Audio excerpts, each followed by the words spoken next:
They say the quietest person in the room is often the most dangerous. In the high-stakes world of New York's elite, Dominic Sterling was a shark who devoured anyone who sat across his chessboard. He thought the girl pouring his scotch was nothing more than furniture. A waitress named Violet with grease on her apron and fear in her eyes. He bet his fortune, his reputation, and his ego on a single game, thinking it would be a slaughter. He was right, but he wasn't the predator. He was the prey.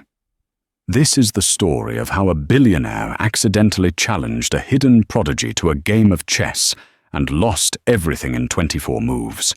The Obsidian Club in Manhattan didn't have a sign out front. It didn't need one. If you had to look for the address, you didn't belong there. It was a fortress of polished mahogany, Italian marble, and silence so expensive it felt heavy in the lungs. Tonight, the silence was punctuated only by the sharp, decisive clack of a chess piece hitting an ebony board. Dominic Sterling, CEO of Sterling Hartford Capital, sat in a high-backed leather wing chair that looked more like a throne. He was 45, handsome in a predatory way, with silver fox temples and eyes that looked like they were constantly calculating the liquidation value of everyone in the room. Opposite him sat Senator Bill Pendergast, a man who controlled the zoning laws for 3 states, currently sweating through his tuxedo shirt. "Check," Dominic said. His voice was smooth, lacking any warmth. It was the voice of a man who hadn't heard the word no since 1998. The senator stared at the board. His hands shook as he reached for his king.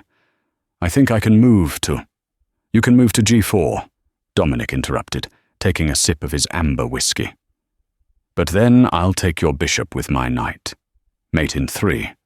Or you can resign now and save us both 10 minutes. I have a reservation at Le Bernardin." The crowd gathered around them, fellow hedge fund managers, oil tycoons and tech moguls, chuckled softly. This was the Tuesday ritual. Dominic didn't just play chess, he performed executions. He used the game to humiliate business rivals, to negotiate hostile takeovers, and to prove, fundamentally, that he was intellectually superior to the rest of the species. Pendergast toppled his king with a sigh of defeat. "You're a devil, Dominic. A devil." "I'm just attentive, Bill. You play chess like you legislate, reactive and short-sighted." Dominic stood up, adjusting his silk cufflinks. He looked bored. That was the problem with being Dominic Sterling. When you owned everything, nothing felt valuable anymore. He scanned the room, looking for a new source of entertainment, a new mouse to toy with. His eyes landed on a waitress near the periphery of the lounge. She was clearing empty tumblers from a side table. She was small, with messy brown hair tied back in a utilitarian bun, wearing the generic black vest and white shirt of the service staff. Her name tag, crooked and smudged, read Violet. She moved with a strange, ghost-like efficiency, trying to be invisible. Dominic watched her. He had noticed something peculiar a moment ago. When the senator had made a blunder, 5 moves back, the waitress had paused while pouring water. Her eyes had darted to the board, and her brow had furrowed, just for a microsecond, as if she had smelled something rotten. It was a look of disgust. Dominic smiled, a cruel, sharp smile. He raised his hand. "You." "The girl with the water pitcher." The room went quiet. Violet froze. She turned slowly, clutching the pitcher against her chest like a shield. "Sir?" "Come here," Dominic commanded, gesturing to the empty seat opposite him. "Clear the board." Violet approached cautiously. She kept her head down. "I can call the busboy, sir. It's not my section." "I didn't ask for a busboy. I asked you." Dominic sat back down, crossing his legs. "Tell me, do you know what this game is?" Violet looked at the board. The pieces were hand-carved ivory and obsidian, worth more than her father's entire lifetime earnings. "It's chess, sir." "Chess," Correct. 10 points for Gryffindor, Dominic mocked. A ripple of laughter went through the wealthy observers. I saw you watching the game earlier. You looked unimpressed. I was just doing my job, Mr. Sterling. I didn't mean to stare. Oh, you know my name? Everyone knows your name, sir. Flattery won't save you. Dominic began resetting the pieces with rapid, practiced movements. I'm bored, Violet. The senator here provides about as much intellectual stimulation as a goldfish. I want to play someone new. Sit down. Violet took a half step back. I can't, sir. The manager, Mr. Harrison, he'll fire me if I sit with a member. It's against the bylaws. I own the building, darling. I own the mortgage on Harrison's house. Sit down. The command was absolute. Violet hesitated, her eyes darting to the manager, Harrison, who was standing by the bar, looking pale. He gave her a frantic nod, mouthing, "Do what he says." Violet set the water pitcher down on a coaster. She wiped her hands on her apron. Slowly, reluctantly, she sat in the leather chair. It swallowed her small frame. She looked ridiculous, a waitress in a stained uniform sitting at the high table of the gods. "Do you know the rules?" Dominic asked, placing the white king on the board. "I know how the pieces move," Violet said softly. Her voice was low, slightly raspy. She didn't make eye contact. "Excellent. Then let's make this interesting." Dominic leaned forward, his eyes gleaming. "I don't play for free. It's vulgar. There must be stakes." "I don't have any money, sir," Violet said. "I don't want your money.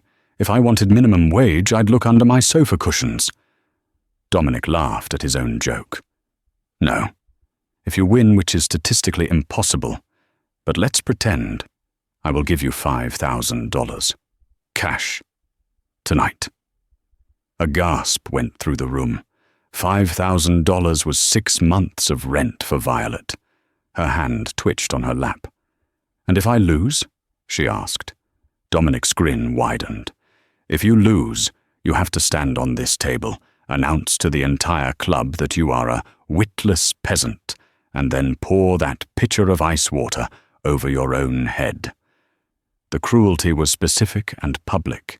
The wealthy patrons leaned in. This was the blood sport they loved, the humiliation of the lower class. Violet looked at the board, then at Dominic. For the first time, she raised her head. Her eyes were a striking, piercing green, contrasting sharply with her tired face. There was a sudden stillness in her posture. "5,000 is too low," she said. The room erupted in whispers. Dominic blinked, genuinely surprised. "Excuse me?" "For the level of humiliation you're asking for," Violet said, her voice steadying. 5,000 isn't enough. If I lose my dignity and probably my job. That's worth more. You're haggling? With me?" Dominic looked delighted. "All right, you have spirit. $10,000. 50, Violet said. Silence. Absolute, suffocating silence. The manager, Harrison, looked like he was about to faint. Dominic stared at her. He looked for the joke, but her face was stone. $50,000. And if I win, Violet added, you don't just pay me. You have to apologize to the senator for calling him a goldfish. It was rude. Dominic threw his head back and laughed, a barking, aggressive sound. 50,000 and an apology. You're out of your mind. But I accept. I accept because I haven't seen arrogance like this since I looked in the mirror this morning. He gestured to the board. You take white. I'll give you the advantage of the first move, Dominic said, graciously, like a cat giving a mouse a head start.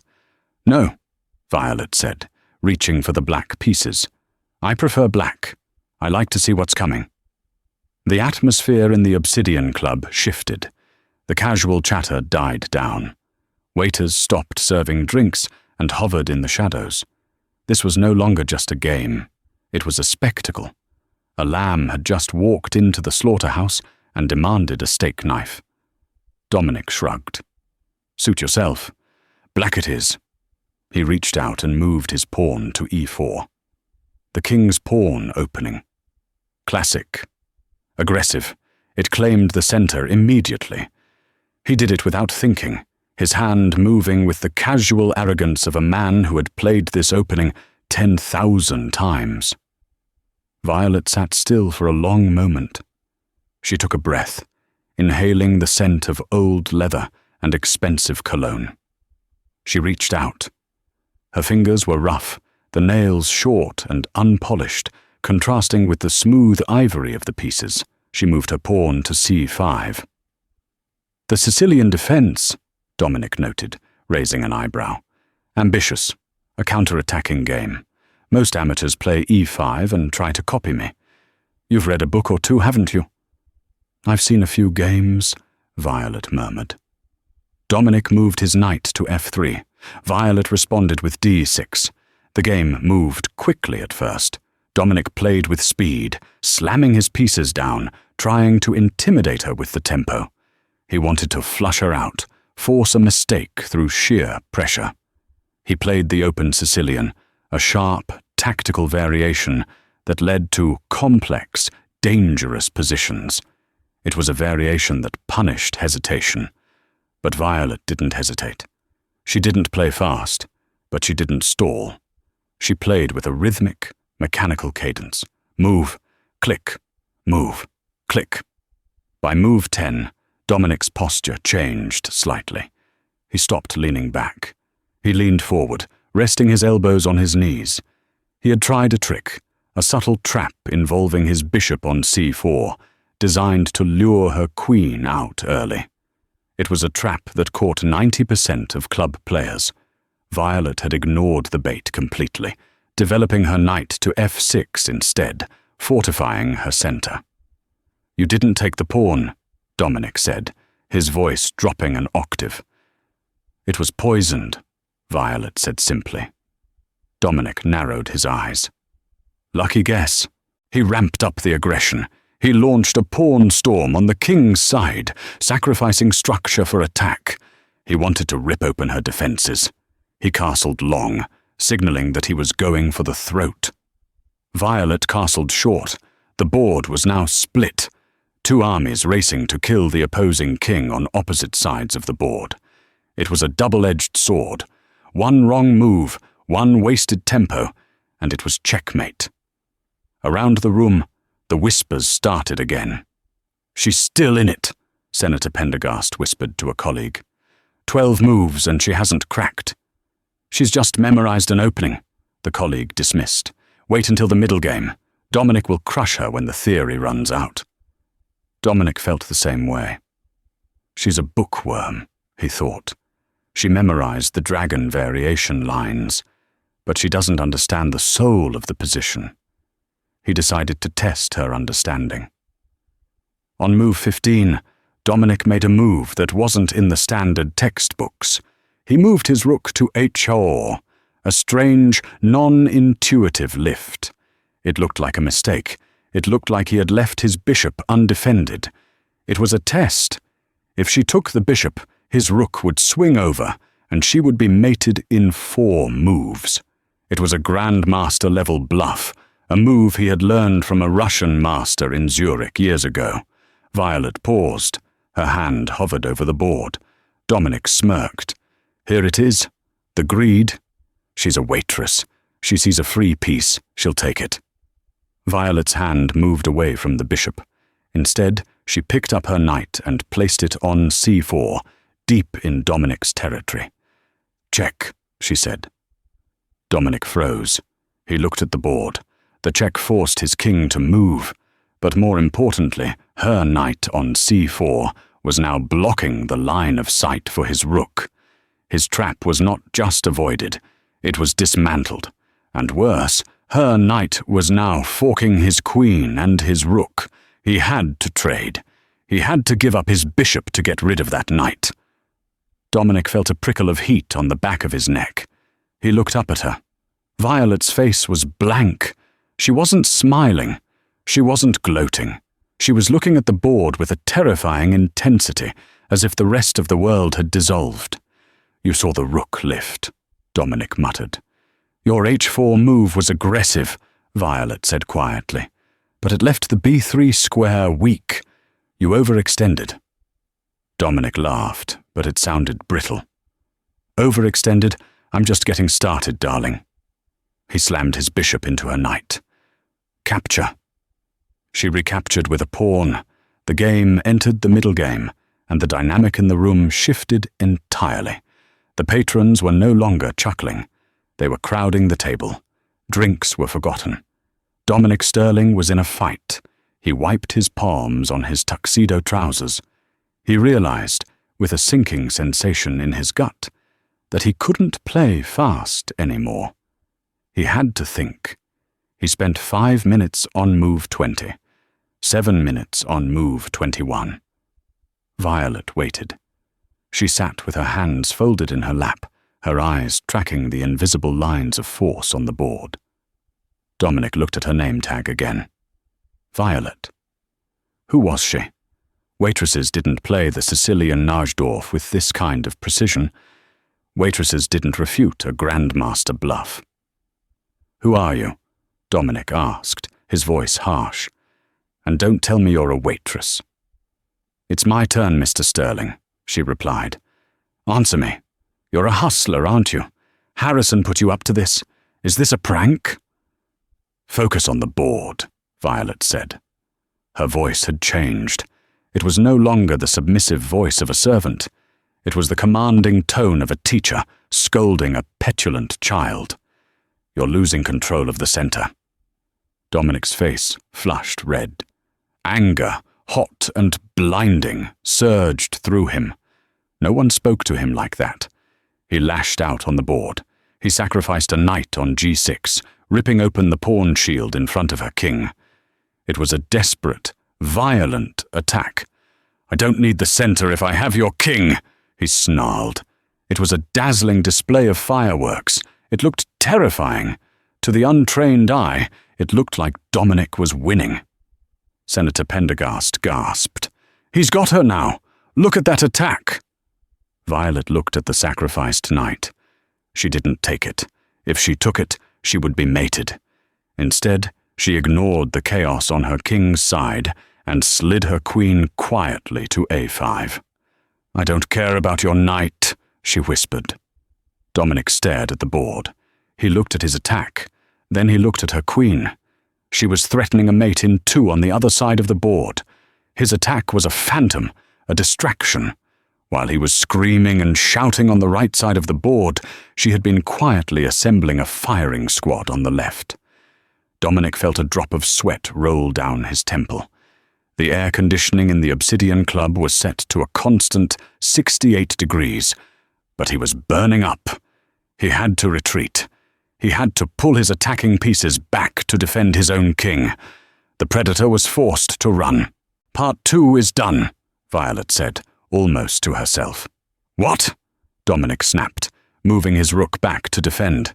"Nothing," she said, sliding her rook to the open file. "Just counting." The clock on the wall chimed midnight.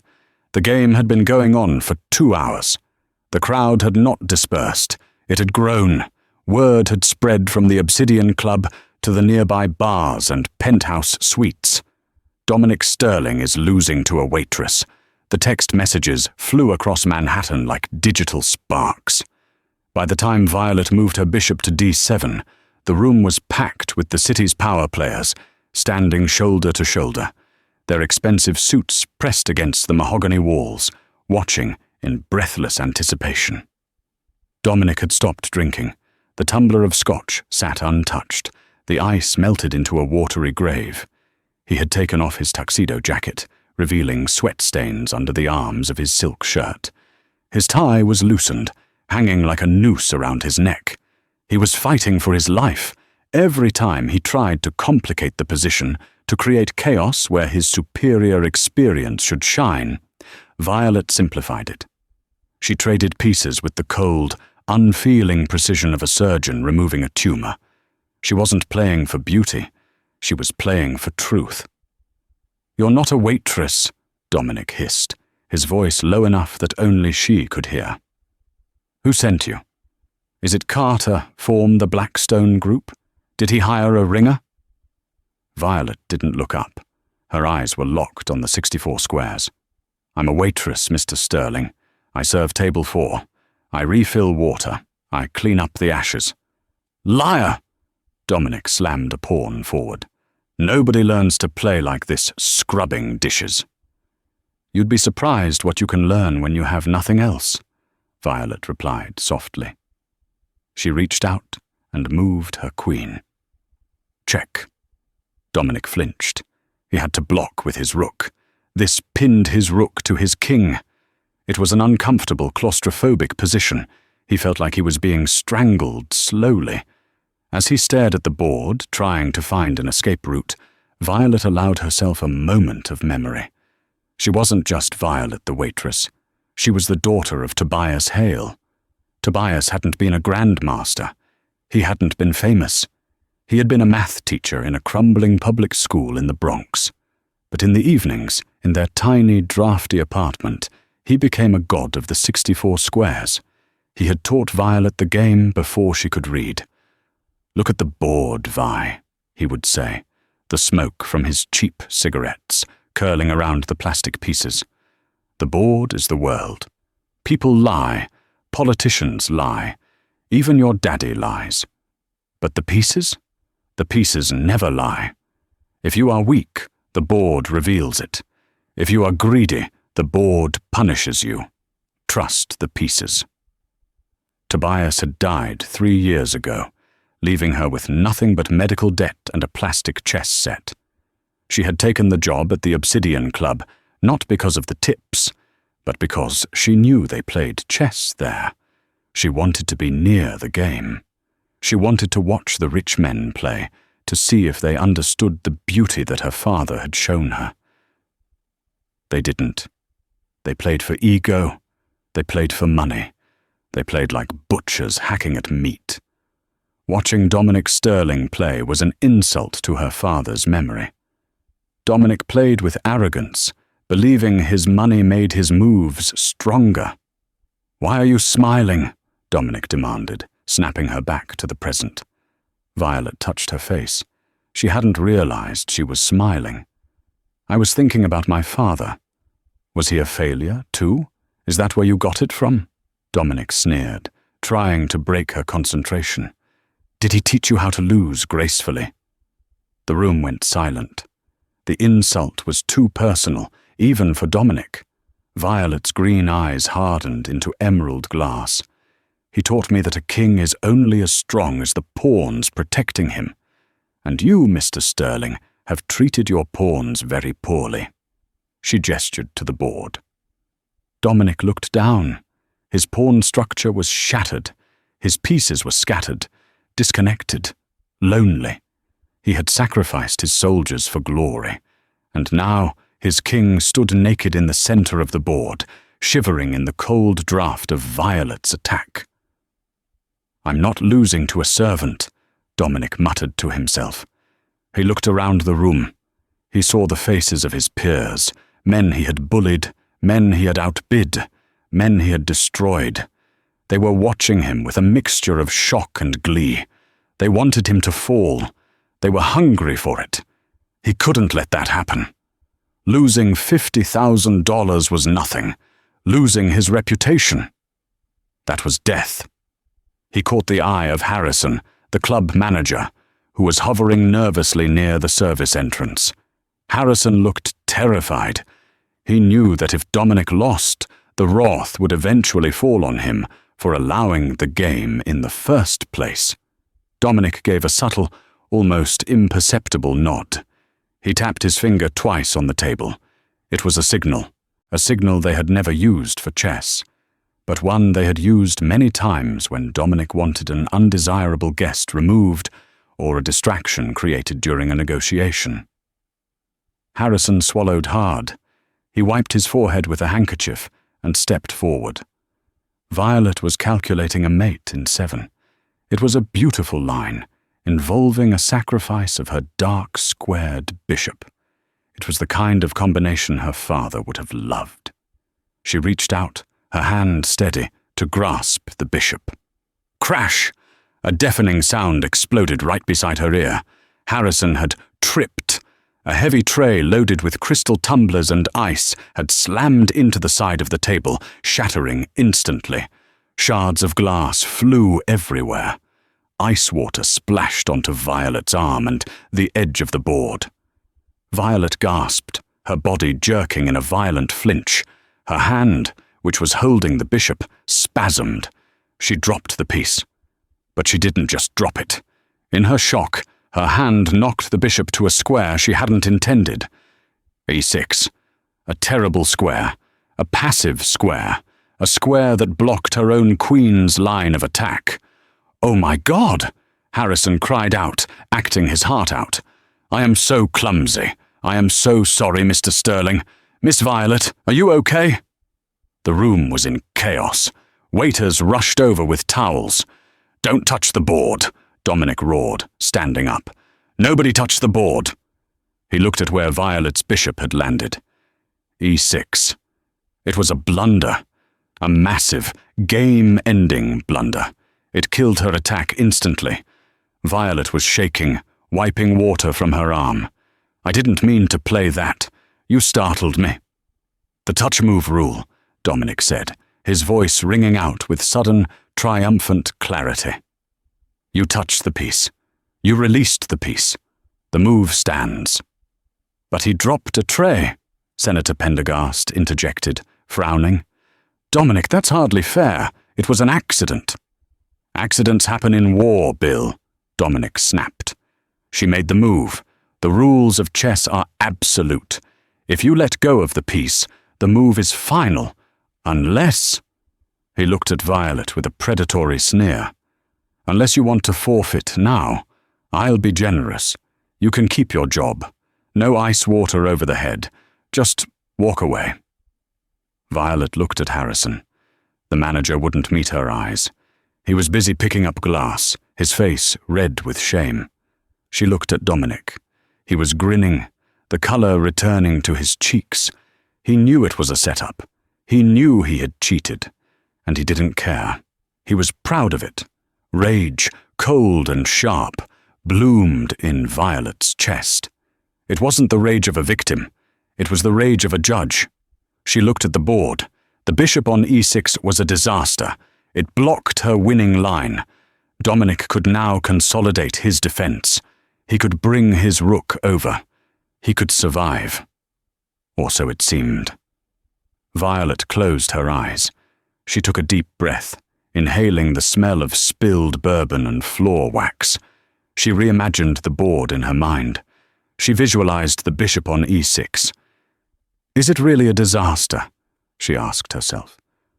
"Or is it just a different path?" her father's voice whispered in her ear. "When the terrain changes, the strategy changes. Don't mourn the move you wanted to make. Look at the move you made." She opened her eyes. She stared at the mistake. If the bishop was on e6, it was no longer attacking, but it was bait. Dominic was so focused on the fact that she had blundered, so focused on his sudden reprieve that he had stopped looking for threats. He thought the danger was over. He thought she was broken. "Well," Dominic pressed, checking his Rolex. "We don't have all night. The move stands. What do you say?" Violet slowly picked up a napkin and dried the water from the edge of the board. She didn't look at the shattered glass. She didn't look at Harrison. She looked straight into Dominic's eyes. "The move stands," she said clearly. Dominic laughed. It was a sound of pure relief. "Brave, stupid, but brave." He sat down and immediately capitalized on her error. He moved his knight to d5, forking her queen and bishop. It was the move that would crush her. He slammed the piece down with force. "Checkmate is inevitable now, darling. You should have taken the deal." The crowd murmured. They felt the shift. The energy had left the room. The underdog had been cheated, and the tyrant was going to win. It was the classic story of the world. The rich get lucky, the poor get crushed. But Violet wasn't looking at his knight. She was looking at the square his knight had just left. By moving his knight to attack her, he had left his back rank unguarded. He was so greedy for the kill, so eager to punish her for her mistake, that he had forgotten to watch his own king. "It's your move," Dominic gloated. "I suggest you resign." Violet reached out. Her hand was no longer shaking. "I don't resign," she said.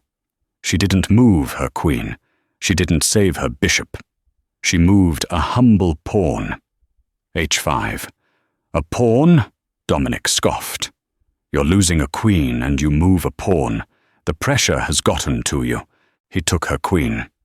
He actually grabbed the piece off the board and held it up like a trophy. "Queen captured. Game over." "Look closer," Violet said. Dominic looked down. He expected to see her resign. Instead, he saw the geometry of the board shift. By taking her queen, his knight was now stuck on A5. Her pawn move to H5 had locked his king's escape square, and her blundered bishop on E6. Dominic's eyes widened. The bishop on E6 was cutting off the diagonal for his own defensive queen. If the bishop had been where she wanted to put it originally, his queen could have defended. But because of the accident, because the bishop was on this bad square, it was acting as a wall. He had blocked his own defense.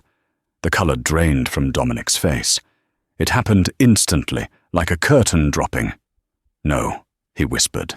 "No, that's impossible." "If you move your rook," Violet narrated calmly, "I mate with the knight. If you move your king, I mate with the rook. If you do nothing—" "It's Zugzwang," Senator Pendergast whispered from the sidelines. The senator was an amateur player, but he knew the term. Zugzwang, a German term meaning compulsion to move. It describes a situation where a player would be fine if they could just skip their turn. But because the rules force them to move, any move they make causes them to lose. Dominic Sterling, the man who controlled markets, the man who moved industries with a phone call, was paralyzed. He had to move, and every move led to death. He looked at the tray of shattered glass on the floor, the distraction, the cheat. "You," Dominic stammered. "You calculated this, even after the tray fell?"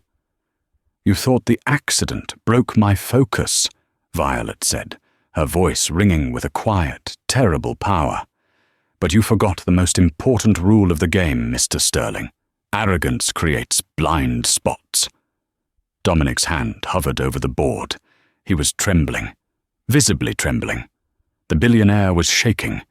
He looked at the $50,000 in the pot. He didn't care about the money. He looked at the faces of the men around him. They weren't smiling anymore. They were staring at him with a mixture of pity and revulsion. They had seen the cheat, and they saw that even with the cheat, he was losing. He was stripped bare. Dominic choked. "I can sacrifice the queen. I can prolong it." "You can," Violet agreed, "and I will mate you in 6 moves instead of 3. Do you want to drag it out? Do you want them to see you struggle?" It was a mercy, in a way. She was offering him a quick death. Dominic Sterling looked at the waitress, really looked at her. He saw the frayed collar of her shirt. He saw the tiredness in her skin. But beneath that, he saw an intellect that dwarfed his own. He was a rich man playing a game. She was a master practicing an art. He realized with a sickening thud in his stomach that he had never been playing against a waitress. He had been playing against a force of nature. "I cannot lose to you," Dominic whispered, his voice cracking. "Do you know who I am?"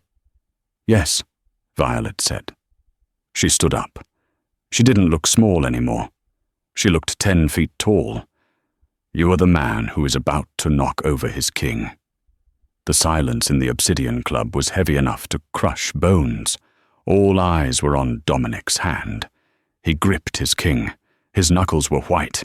He could flip the board. He could scream. He could fire everyone in the room. But the chessboard was a sacred space. Even a devil knew that. Slowly, with the agonizing slowness of a dying man, Dominic Sterling tipped his king over. Clack, the sound echoed like a gunshot. "I resign," he rasped. The room exploded, not with applause, but with the roar of shock. Men were shouting, drinks were spilled. Senator Pendergast was laughing hysterically, slapping his knee. Violet didn't celebrate. She didn't cheer. She simply looked at Harrison, the manager. $50,000, she said calmly. And the apology. Dominic sat, slumped in his chair, a broken man. He looked up at her, his eyes hollow. "The money? Harrison will get you the check." "Cash," Violet corrected. "As agreed." "We don't keep that kind of cash on hand." Harrison started to protest. "Get it," Dominic snapped. He pulled a key from his pocket and threw it at Harrison. "Open the private safe in my office upstairs. Bring it all." Harrison scrambled away. Dominic looked at the senator. He took a deep, shuddering breath. He had to complete the humiliation. "Bill," Dominic said, his voice devoid of its usual power. "I apologize. You are not a goldfish. I was rude." Pendergast beamed. "Apology accepted, Dominic. Though I must say, watching you get checkmated by a witless peasant was better than any apology." Dominic flinched at his own words being used against him. He turned back to Violet. "You won," he said bitterly. "Take your money and get out of my club. I never want to see you again." "Oh, I'm not done yet," Violet said. She hadn't moved from the table. "We had a deal about the money and the apology, but we didn't discuss the other thing." Dominic frowned. "What other thing?"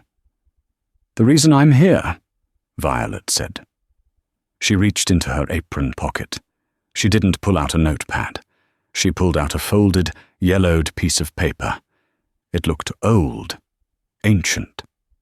She unfolded it and placed it on the chessboard, right on top of the square where his king had fallen. "My father, Tobias, didn't just teach me chess," Violet said, her voice dropping to a whisper that carried across the silent room. "He taught me about the man who stole his algorithm 30 years ago. The algorithm that built Sterling Hartford Capital." Dominic stopped breathing. The blood drained from his face so completely he looked like a corpse.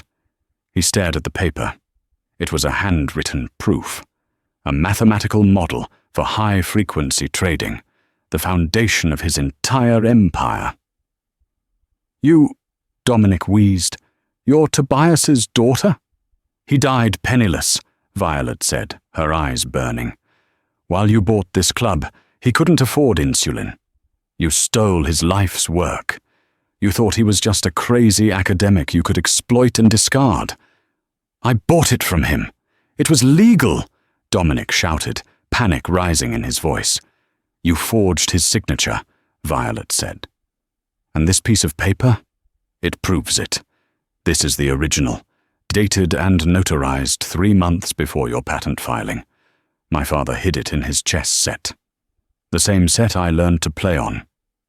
The room was swirling. The patrons were whispering furiously. This was no longer a game. This was a corporate execution. "I didn't want to just sue you," Violet said, leaning over the table. "Lawyers can be bought. Judges can be bribed. I know how your world works. I wanted to beat you. I wanted to sit across from you, look you in the eye, and show you that you aren't a genius. You're a thief with a checkbook." She tapped the chessboard. "And now, everyone in this room knows it. You didn't just lose a game, Dominic. You lost your mystique. You're not the king anymore." Harrison returned, breathless, carrying a thick envelope stuffed with cash. He froze, sensing the toxic atmosphere. Violet took the envelope from his shaking hands. She didn't count it. She shoved it into her apron. "This is for the back pay you owed my father," she said. She turned to leave. "Wait." Dominic scrambled up, knocking his chair over. "You can't leave with that paper. That's proprietary. It's evidence," Violet called back without turning around. "Grab her!" Dominic screamed to the security guards at the door. "Don't let her leave. She stole from me." Two massive security guards in black suits stepped in front of the exit, blocking Violet's path. They crossed their arms. They were twice her size. Violet stopped. She was trapped. Dominic stood behind her, his face twisted into a mask of pure malice. "You think you can walk out of here after humiliating me?" Dominic hissed, advancing on her. "You're going to jail, Violet. I'll plant enough jewelry in your locker to send you away for 10 years. Give me the paper." Violet looked at the guards, then back at Dominic. She was cornered. But then a voice spoke up from the crowd. "Let her pass." It was Senator Pendergast. The Obsidian Club, usually a sanctuary of unbreakable rules and hierarchy, had dissolved into anarchy. Senator Bill Pendergast stepped out from the crowd. He wasn't a tall man, and his tuxedo fit a little too tight around the waist. But in that moment, he carried the weight of the United States Senate. He walked right up to the massive security guards blocking Violet's path. "I said," Pendergast repeated, his voice surprisingly deep, "let her pass." Dominic Sterling looked at Pendergast as if the man had grown a second head. "Bill, what are you doing? She's a thief. She has my property." "She has evidence," Pendergast corrected, turning to face Dominic. A cold, satisfied smile played on the senator's lips. "You called me a goldfish, Dominic. You said I was reactive and short-sighted. But you forgot one thing about goldfish. We swim in schools. And you just pissed off the entire school." He gestured around the room. The other billionaires, the tech moguls, the oil barons, the hedge fund managers, were no longer looking at Dominic with fear. The spell was broken. For years, Dominic had bullied them, outmaneuvered them, and held his intellectual superiority over their heads like a guillotine. But tonight, they had watched a waitress dismantle him. They had seen him cheat. They had seen him sweat. The shark was bleeding, and the water was filled with piranhas. "I saw the document, Dominic," said Carter, the CEO of the Blackstone Group, stepping forward. "It looked pretty authentic from where I was standing, and frankly, I've always wondered how your algorithms were so miraculously ahead of the curve in '98. "This is mutiny," Dominic screamed, his composure shattering completely. "I own this club. I own half of you. Guards, seize her." The guards looked at Dominic. Then they looked at Senator Pendergast. Then they looked at the room full of powerful men who were silently siding with the waitress. Security guards in New York are practical men. They know that while Dominic paid their wages today, a senator could revoke their license tomorrow. The guard on the left took a step back. "Sorry, Mr. Sterling. We don't interfere in civil disputes."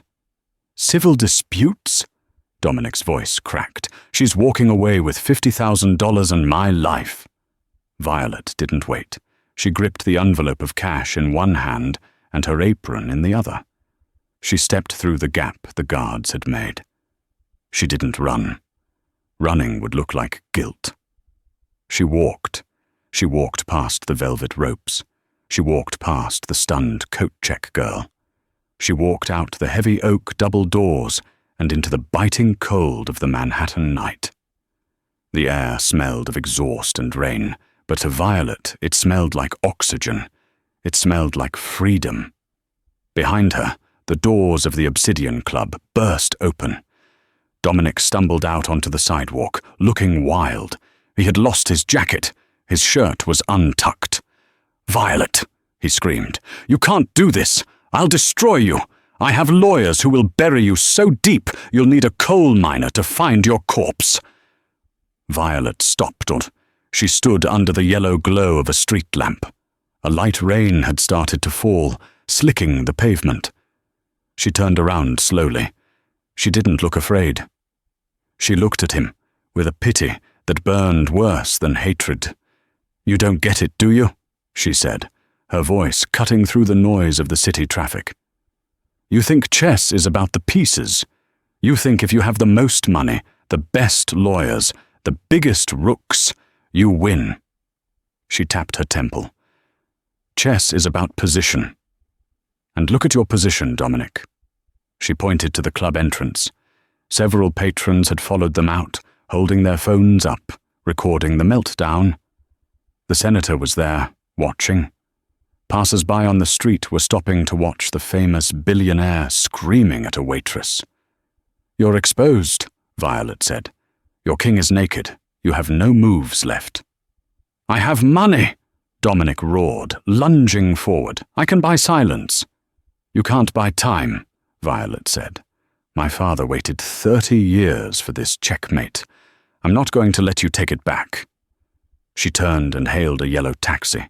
It screeched to a halt. "Driver," she said, sliding into the back seat. "The office of the U.S. Attorney for the Southern District of New York. And hurry." Dominic stood on the sidewalk, rain plastering his hair to his skull, watching the taillights fade into the traffic.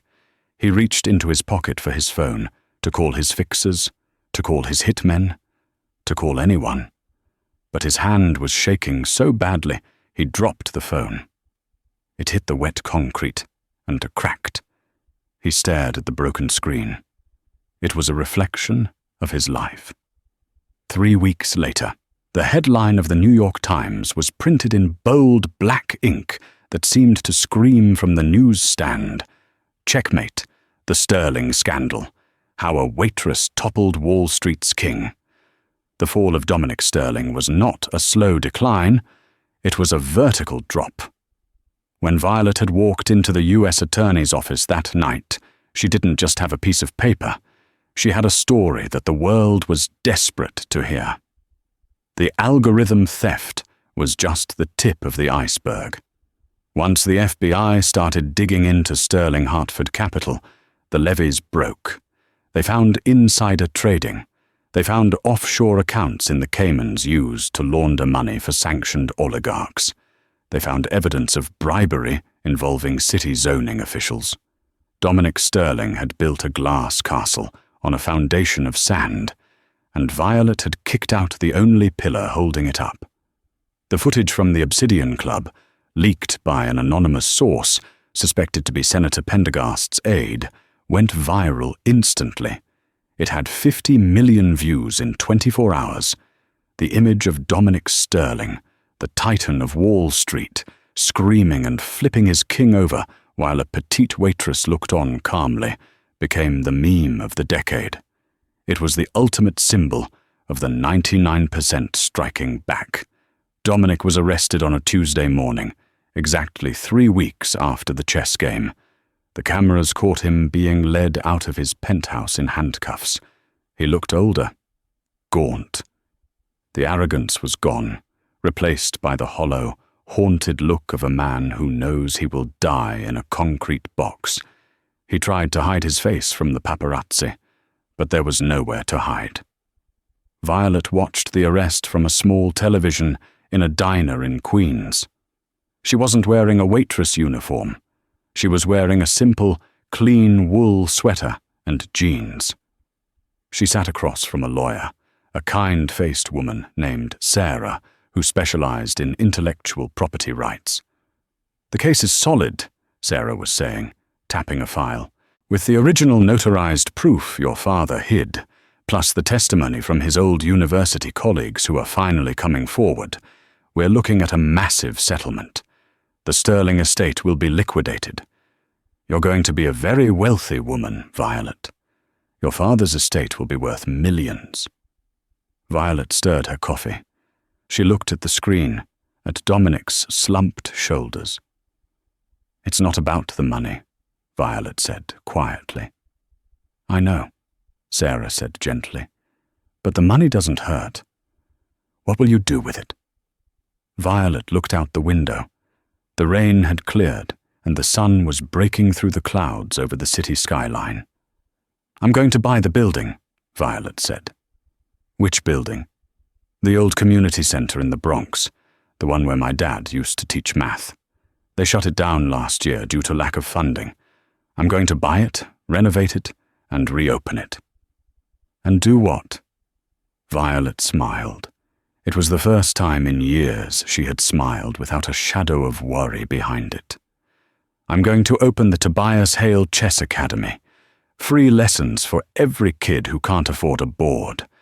I want to teach them that it doesn't matter where you start. It doesn't matter if you're a pawn or a knight. It matters how you move." 6 months later. The opening day of the Tobias Hale Academy was bright and loud. Kids were running everywhere, their laughter echoing off the freshly painted walls. There were rows of wooden tables, each set with a brand new chess set, not plastic, but weighted wood, beautiful and solid. Violet walked through the aisles, correcting a grip here, suggesting a move there. She stopped at a table near the back. A young boy, maybe 10 years old, was sitting alone, staring at a board. He looked frustrated.